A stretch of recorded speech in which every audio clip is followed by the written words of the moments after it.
Iran और Israel दोनों ने 12 दिन चले युद्ध के बाद खुद को विजेता बताया है और आज इस युद्ध के बाद का दूसरा दिन है। हालांकि इजराइल की प्रमुख मंशा ईरान के परमाणु कार्यक्रम को पूरी तरह खत्म करने की नहीं हो सकी। वही ईरान का डिफेंस सिस्टम जबरदस्त बमबारी और मिसाइल हमलों के सामने लगभग ध्वस्त ही हो गया।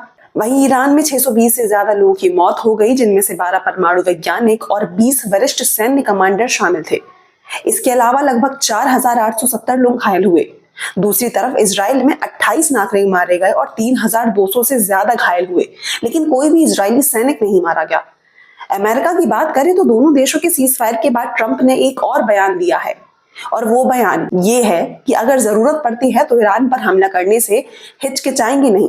अगर ईरान भविष्य में संवेदनशील गतिविधियों को फिर से शुरू करता है तो अमेरिका फिर से हमला कर सकता है। डोनाल्ड ट्रंप आगे कहते हैं कि ईरान यूरेनियम को उस स्तर तक समृद्ध करेगा तो अमेरिका के लिए यह चिंता का विषय होगा। वहीं अमेरिकी राष्ट्रपति डोनाल्ड ट्रंप ने ईरान को $30 बिलियन की मदद का ऑफर देने की खबरों को सिरे से खारिज कर दिया है। अब आप कहेंगे ईरान को अमेरिकी क्यों मदद करेगा? देखिए, ट्विटर पर एक पोस्ट के जरिए ये दावा किया जा रहा है कि ट्रंप प्रशासन ईरान को $30 बिलियन यानी करीब 2.57 लाख करोड़ रुपए की सहायता देगा। तो ट्रंप ने अपने सोशल मीडिया पोस्ट में लिखा कि ये न्यूज फेक है। मीडिया में वे घटिया इंसान कौन है जो ये कह रहा है कि राष्ट्रपति ट्रंप ईरान को $30 अरब देना चाहते हैं ताकि वे गैर सैन्य परमाणु सुविधाएं बना सके। ट्रंप आगे कहते हैं कि मैंने इस बेहुदा बात के बारे में कभी नहीं सुना। ये एक और झूठ है जिसे फेक न्यूज के जरिए मेरी छवि को बदनाम करने के लिए फैलाया जा रहा है। ये लोग बीमार हैं। देखिए, वैसे तो इस पोस्ट में कितनी सच्चाई है ये कहना थोड़ा मुश्किल है, क्योंकि ट्रंप पर आंख मूंदकर भरोसा नहीं किया जा सकता।